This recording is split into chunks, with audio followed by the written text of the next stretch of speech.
Y entonces en ese tiempo la figura con la que le dábamos el apoyo al ESME era Centro de Estudios de la Salud de los Trabajadores. Esa era la figura con... Aquí hay un documento de esa época, ¿sí? En donde dirigido al compañero. Es un documento del año 1988, ¿sí? 10 años ya después de la investigación, que se había terminado la investigación, y la figura con la que brindábamos ese apoyo era esta del Centro de Estudios de la Salud de los Trabajadores. ¿Sí? Entonces, decía yo hace un momento, en este multifolio que hicieron los compañeros, y hablando de las alteraciones que presentaban, y estábamos hablando de las psiquiátricas, y hablaban de las alteraciones de la vida sexual. Aquí los compañeros de ese tiempo hacen un cuadrito, una caricatura de lo que son las alteraciones de la vida sexual, ¿no? Aquí podemos ver ahí el compañero muy afligido y a la mujer súper enojada, ¿sí? Por esas alteraciones o disfunciones sexuales que se referían. Entonces, en este caso se encontró que el 31% de los trabajadores expuestos al riesgo eléctrico padecían la alteración de la vida sexual, contra un 8% de los trabajadores no expuestos al riesgo eléctrico, ¿sí? Lo que nos dio también una significancia estadística en estos datos. Bien, les voy a mostrar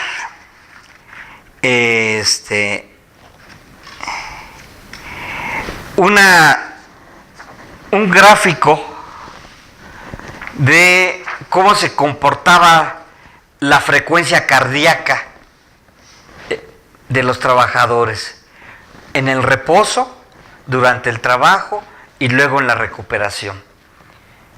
¿Sí?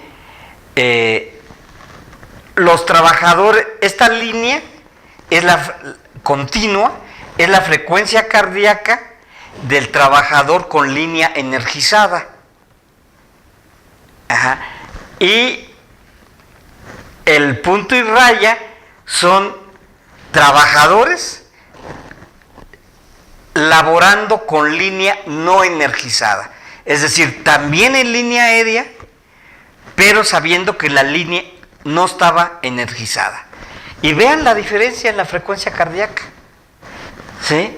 Como aquí en el punto B2, trabajando con línea no energizada, la frecuencia cardíaca andaba por ahí de los 75-80, contra el B1, que la frecuencia cardíaca anda por arriba de los 90 latidos por minuto.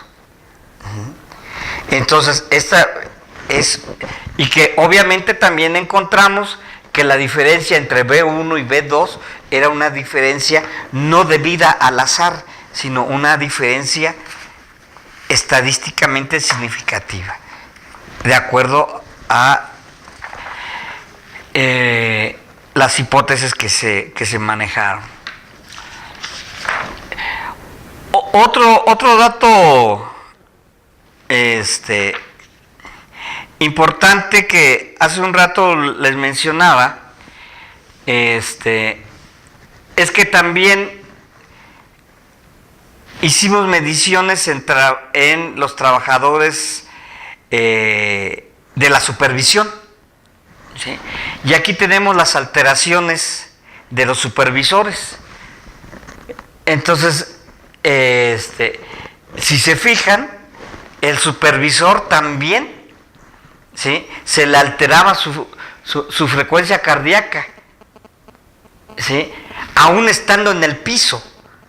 Es decir, él no tenía el riesgo de la altura, de la caída, pero sí sabía los riesgos a los que se exponía el compañero que estaba arriba.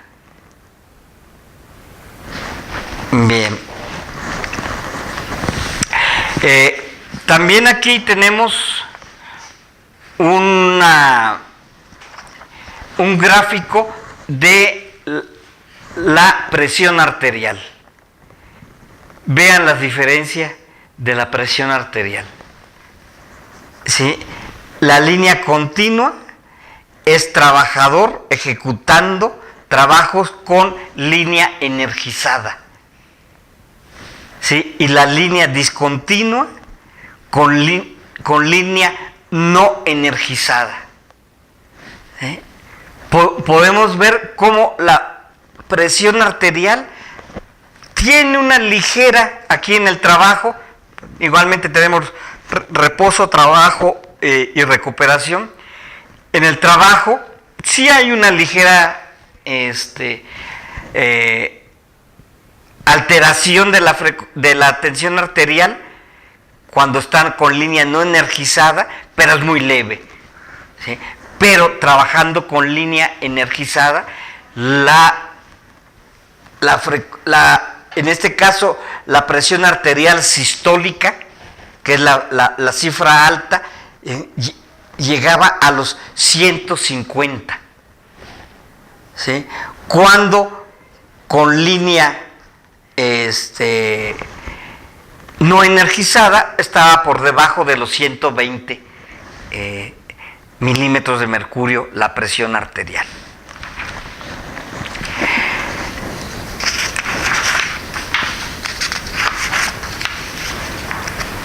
Ahora bien, aquí pues comenzamos a llegar a uno de los aspectos importantes. ¿Cómo demostrar la frecuencia cardíaca se altera? La presión arterial se altera por varios factores. ¿Cómo decir que era por el estrés? ¿Cómo demostrar que en ese momento los trabajadores estaban en estrés? Bueno, pues había que demostrarlo en este caso bioquímicamente, ¿sí? Y para eso se hizo el estudio de la excreción urinaria de catecolaminas, ¿sí? Y entonces, aquí tenemos, ¿sí?, los valores de las catecolaminas, que en promedio fueron de 84.5 microgramos por gramo en 24 horas, contra el promedio normal, que era de 57. ¿Sí? Entonces, la diferencia también que se encontró en este caso es que era altamente significativa.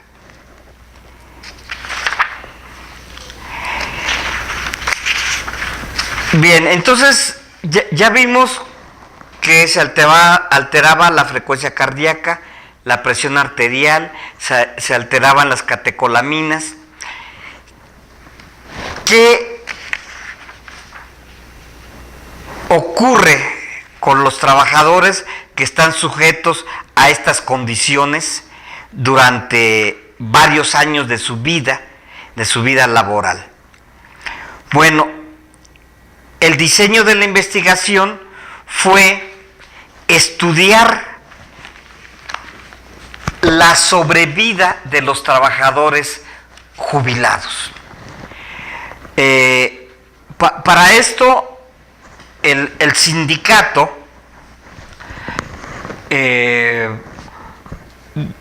bueno, y creo que es uno de los méritos que tiene el Sindicato Mexicano de Electricistas en relación a que los jubilados siguen siendo parte activa y viva del sindicato, a diferencia de otros muchos sindicatos que se puedan decir democráticos, en donde el jubilado pues es casi desechado, ya no le sirves para la empresa y a nosotros para el sindicato no, tampoco nos interesas.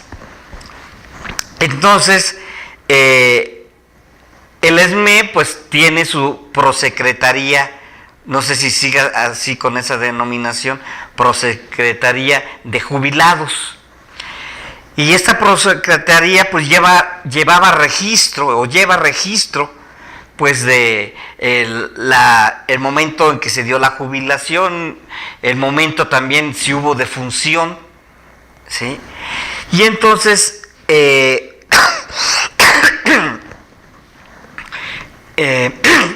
utilizando estos registros y utilizando un registro que en términos generales es de los que a nivel mundial se consideran como de los registros más confiables, y que en este caso desgraciadamente es el acta de defunción, ¿sí?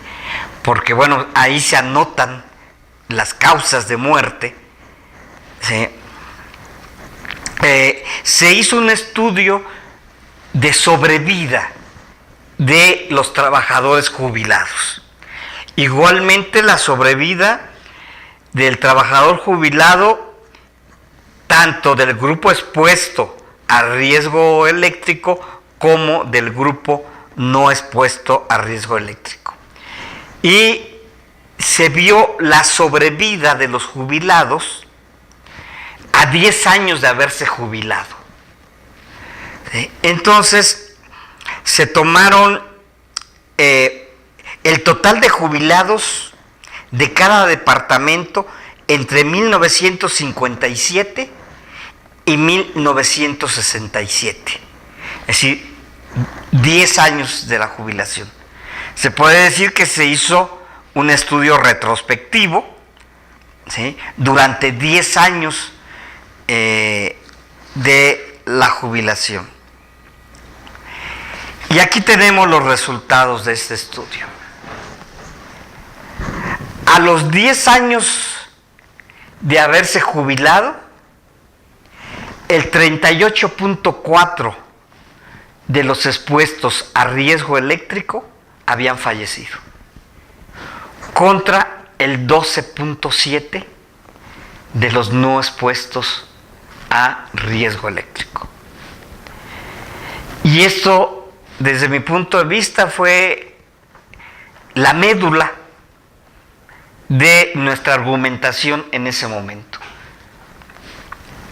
Que la sobrevida, que la expectativa de vida del trabajador expuesto a riesgo eléctrico era afectada por el trabajo. Y además incidía directamente, y por eso se creó la petición de modificar la cláusula 64. Como no es posible modificar el trabajar en alturas, en muchas ocasiones tampoco es posible cortar la energía de la línea por muchas situaciones, ¿no? Porque se está dando energía por ejemplo, a la zona de hospitales, ¿sí? Entonces imagínanos cuántas gentes están en ese momento dependiendo de la energía eléctrica por estar en una situación crítica de salud. Y así hay una serie de causas que hacen que no sea conveniente suspenderla. Entonces tienen que trabajar con línea energizada. Entonces, como no es posible evitarlo totalmente, bueno, ¿qué hacemos? Pues hay que disminuir el tiempo de exposición, el tiempo en que el trabajador labora en estas condiciones.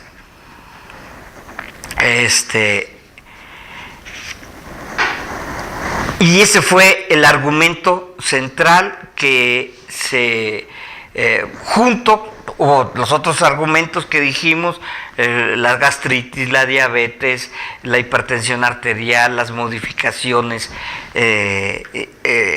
fisiológicas encontradas, pero lo que fue contundente era demostrar que se morían más tempranamente, porque hay que decir que los grupos de jubilados eran grupos, nosotros les decimos, apareados por edad y sexo. Es decir, que los dos grupos que se estaban comparando eran de las mismas características de edad y sexo.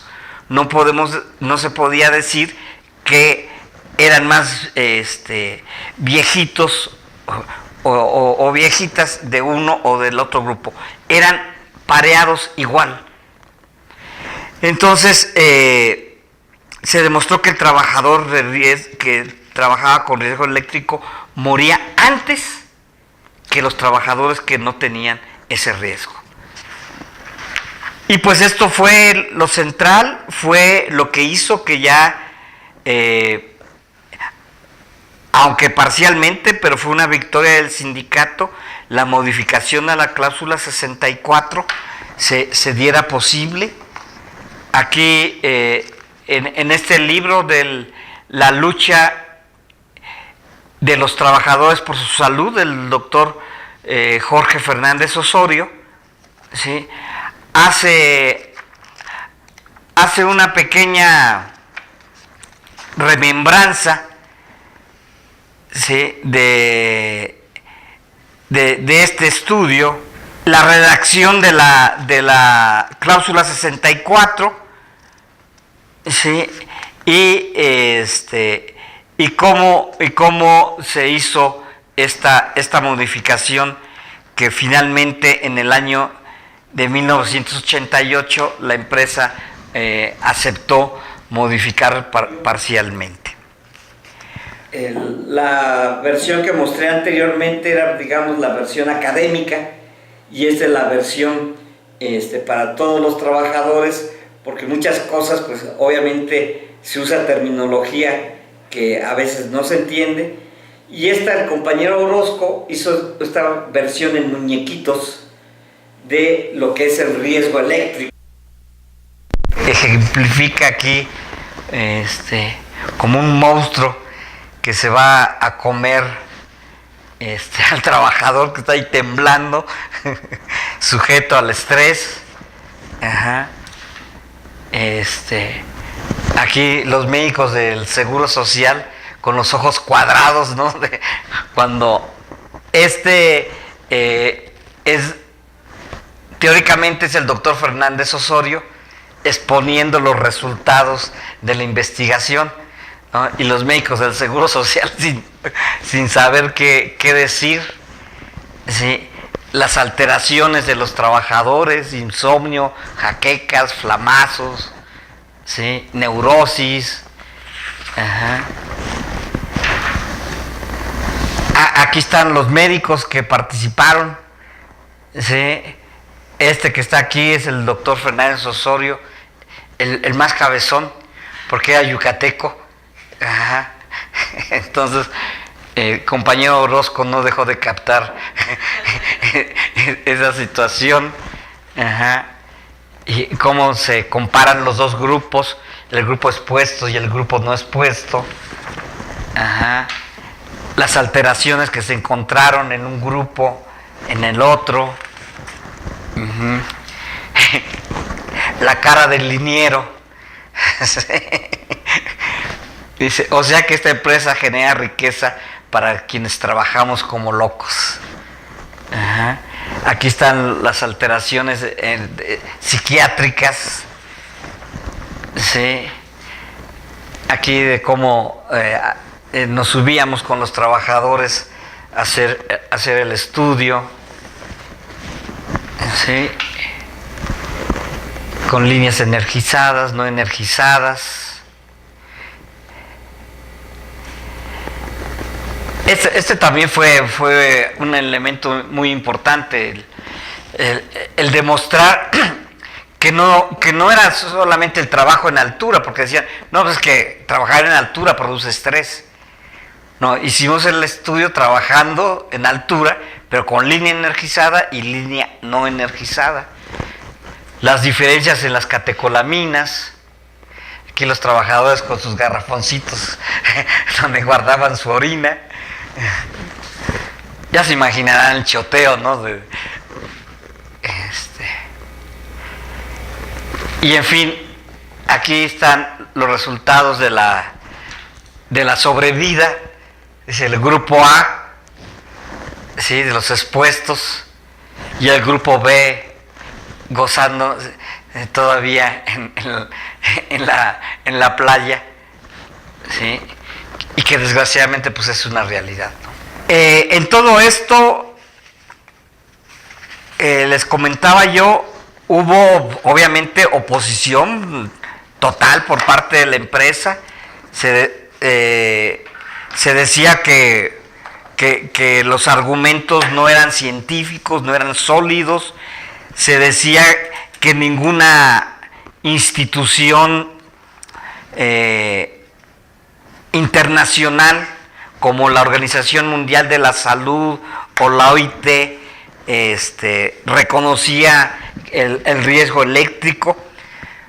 Aún así, que tampoco la empresa recurrió a que la OIT opinara en contra, y en ese tiempo la OIT mejor hizo mutis y quedó calladita, porque no quiso decir que no, que la empresa no tenía la razón, que el sindicato la tenía, y entonces mejor se quedó callada. Aquí en México, la Secretaría del Trabajo, aquí tengo, ustedes pueden ver ya parece pergamino, este documento. Este fue un convenio. El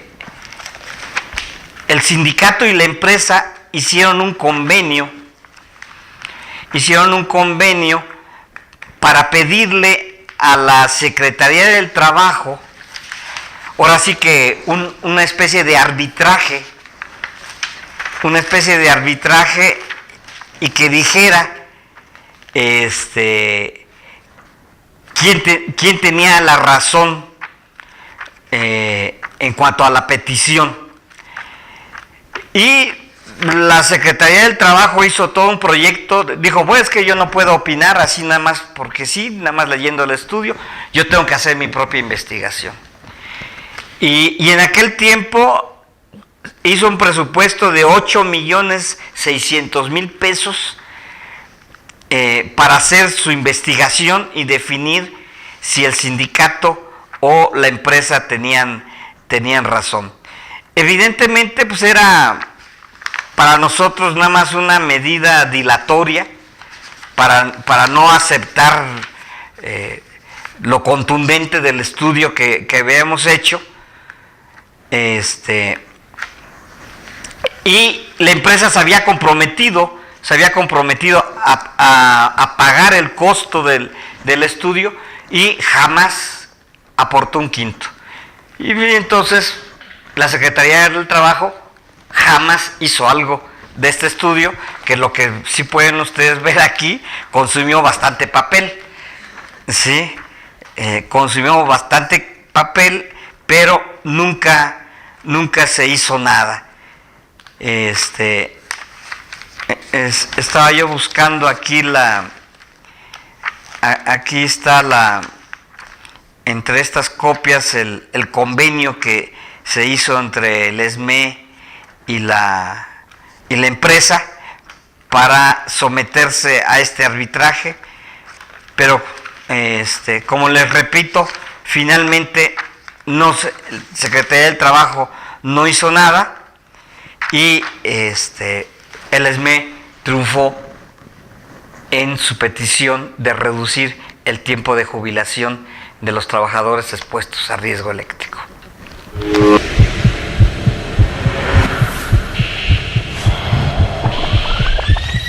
ESME, 100 años.